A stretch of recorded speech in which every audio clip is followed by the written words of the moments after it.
I'm wearing glasses so I look smarter. Did it work?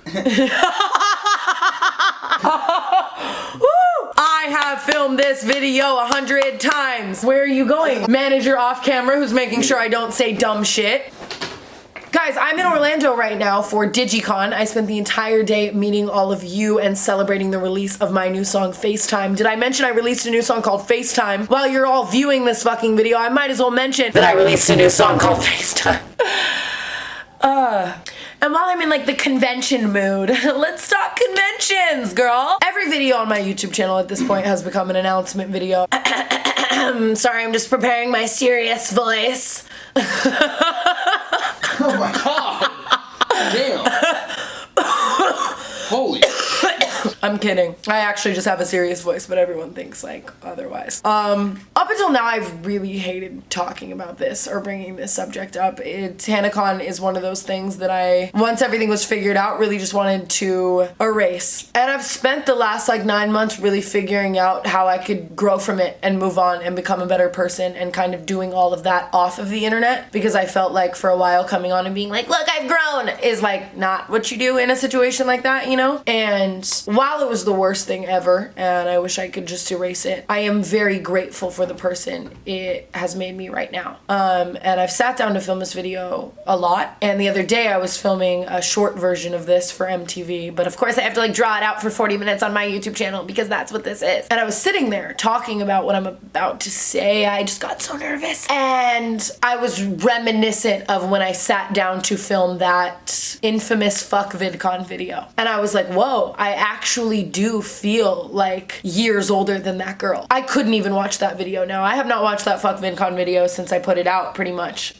because I'm a little embarrassed for that girl. I don't regret that video, but obviously I've said it before, I think things should have stopped there, and I let a lot of pain and a lot of anger and a lot of spite take me to a really, really dark place. And like I said previously, of course I wish I could erase Tanacon and all of the things that happened, but I can, and it did. It did happen. It's so weird, dude. I can't believe I have to pee this much. Jordan has chlamydia. But I am happy with how much I feel like I've grown from that entire situation, you know? And I guess that brings me to my next point, which is what I've been doing since Tanacon. And I think there was a part of me with Tanacon, even once things were figured out, that felt like unfinished business. And obviously I've started talking about MTV, but I think they play a really big role in this that I haven't really talked about yet. And that is MTV is owned by Viacom. And so I started going to meetings at MTV and working with them. And eventually they came to me and they were like, hey, Viacom also owns Vidcon and they really want to talk to you. Dun dun dun! Oh, that's how it felt. I will never forget that. I remember sitting there and Paula, one of the CEOs at MTV, literally saying, hey, and by the way, Vidcon wants to talk to you. I was so convinced that they literally just wanted to like have me in their office so everyone could come together and like point and laugh at me. You know what I mean? I did never think after the things that happened with Tanacon that Vidcon would ever be open to a conversation. And I am so grateful for that.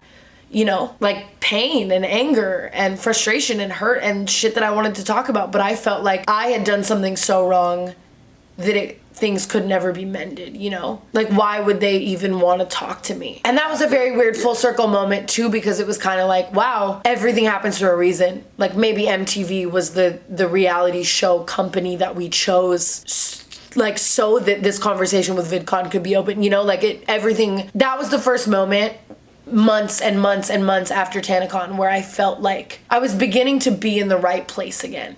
I had grown to get to this point, you know? So I went in to talk to VidCon. I have this reality show now with MTV that's literally owned by Viacom, and VidCon is owned by Viacom, and they want to talk to me. And like, all I ever wanted was to be a featured creator at VidCon, was to be accepted in this space that I so badly wanted to be accepted in, you know? Just because I threw this shitty fucking convention doesn't mean I still wasn't deep down longing for that same acceptance and validation that I always was. If anything, I threw the convention because of that, you know? And like, can you imagine their maturity? Damn, like when VidCon was like, okay, let's fucking talk. That was the moment where I was like, that was where I was put to the test of like, have you grown? Are you gonna continue to be spiteful and angry, or are you gonna say, hey, we've both fucked up, some a little more than others, but let's turn a new page. And the fact that they were willing to do that was very cool to me too, because it was like, I still stand by a lot of the things I said in that VidCon video. At that time, they were doing a lot of shitty shit, and to see that they got a whole new team and that they'd grown too was like inspiring to me in a way. In fact, their new CEO, Jim Louderback, FaceTimed me to be like, hey,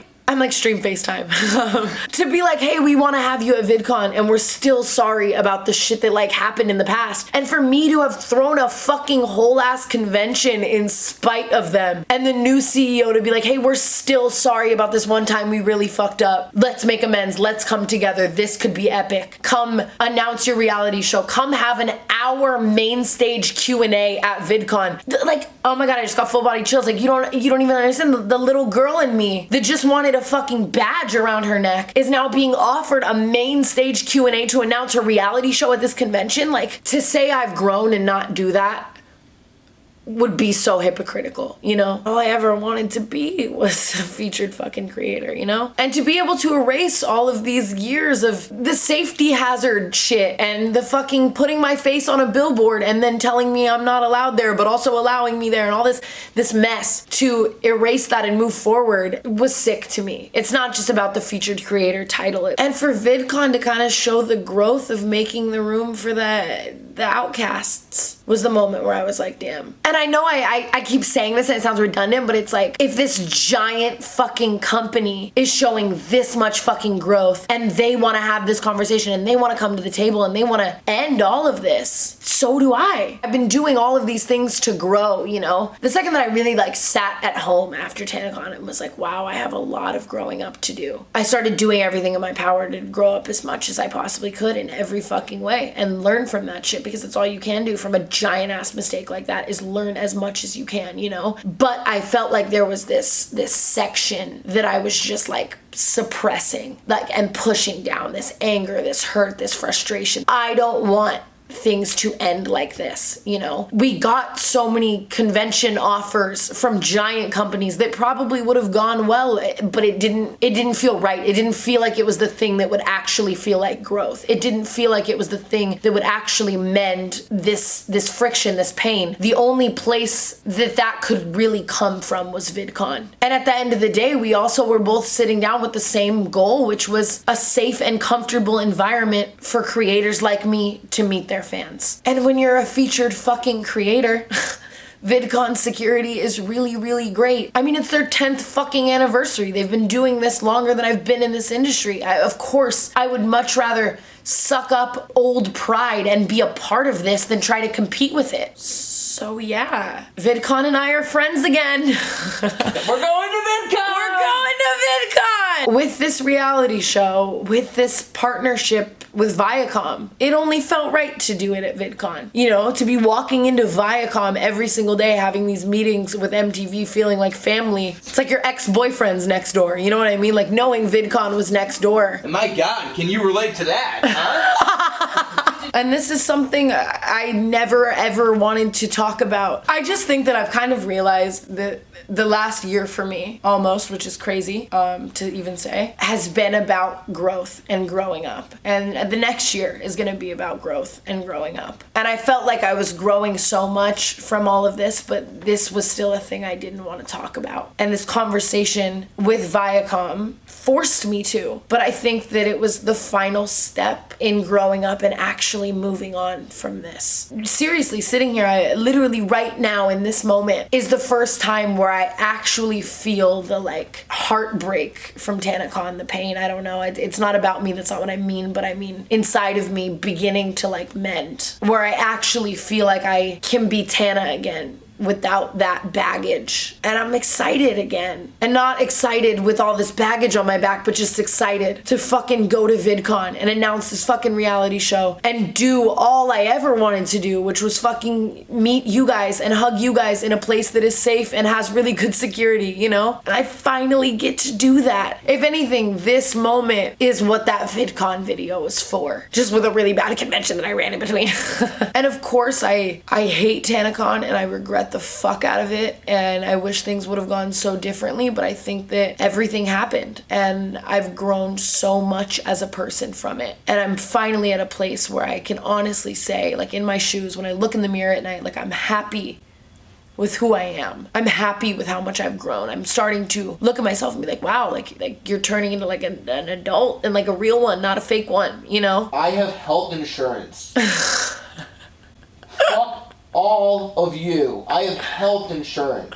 I have health insurance. I have health insurance. I'm an adult. I have health insurance and I'm a featured fucking creator. I learned how to drive this week. It really sucks that I'm doing this video in a fucking Tana shirt. I didn't even realize that. Now I just look like a narcissistic asshole. Yeah, I mean, you put your face on your shirt, Yeah, I put my face on my shirt. So, I'm gonna be a feature creator at VidCon, and I'm really excited about it. And that's what this video is. Also, tickets to Tanacon are linked below. I'm just kidding. I also, on a personal note, want to say thank you to MTV and Viacom and Jim Louderback and VidCon for helping me grow. And if you've made it to this point, I just want to say thank you to everyone who has ridden with me through this, who has kind of been on this journey with me, or even the people who acknowledge that I fucked up and were really mad at me and stepped back and gave me some time to grow and came back. Thank you. If you haven't come back yet, fuck you. No, I'm just kidding. of course there's still time. We're always welcoming more subscribers. That button doesn't have an off switch, so just keep clicking it.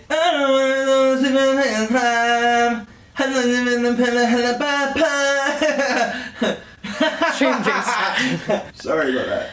Thank you for helping me grow. Thank you for calling me out on my shit. Thank you for supporting me with all of my crazy shit, crazy ass life. And I think this Tana right now is the best Tana. I feel like that sounds a little cocky, but I just mean I've never felt grown up like this. Still have a lot of growing to do though. Preemptive apology for anything I fuck up in the future. This is the first moment where I am coming on record to say I feel like I've grown from Tanacon. And it's weird to say and it scares me, but here's to the future. Here's to 2019. Here is continuing to fucking grow. And grind. And grind. It's every day, bro, bitch. I love that saying. I wish it was mine. Yeah, no, dude, it's been taken. Think of a new one. Fucking week. It's every day, ho. Imagine an It's Everyday Bro remix, but it's me, and it's every day, ho. Write it down. Here's to fucking MTV. Tana turns 21, which should be titled Tana Grows the Fuck Up. And VidCon. And no more shitty conventions. Yo, I'm gonna shut the fuck up now. I'm going to VidCon, but I felt weird coming online and just kind of being like, I'm going to VidCon, yay. I wanted to explain why I'm going to VidCon. I'm trying to keep this video as thank you, I love my fans. I'm trying to keep it as little that as possible, but thank you, I love my fans. Bye. Can I go? Me literally asking Jordan if I can go.